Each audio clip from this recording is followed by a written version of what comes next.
Olá, eu, Joana Tainá, juntamente com Isadora Cabalini e Matheus Jardim, vamos estar falando um pouco sobre a fermentação alcoólica na indústria panificadora.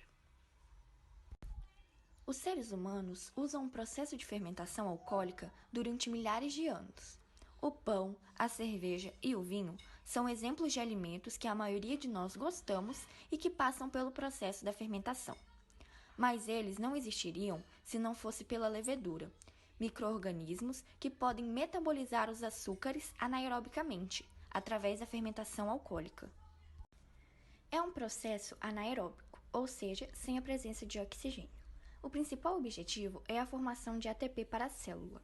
Essa fermentação, que ocorre nas massas de produtos panificados, é um processo realizado por um fungo unicelular, também chamado de levedura, e cientificamente chamado de Saccharomyces cerevisiae.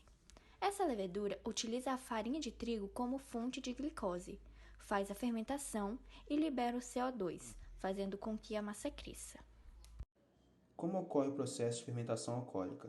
Este processo ocorre quando o fermento adicionado à massa é formado por um material rico em micro-organismos, no caso fungos e bactérias, que serão responsáveis pela transformação do açúcar.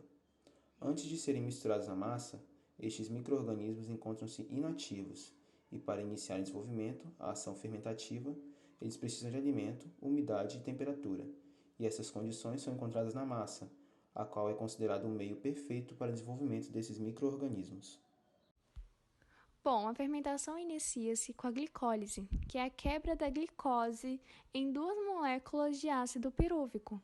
E durante esse processo ocorre a desidrogenação, que utiliza 2-NADH2. Nesse processo todo, gera 4 moléculas de ATPs. E como foram gastos 2 ATPs, a glicólise apresenta um saldo energético final de 2 ATPs.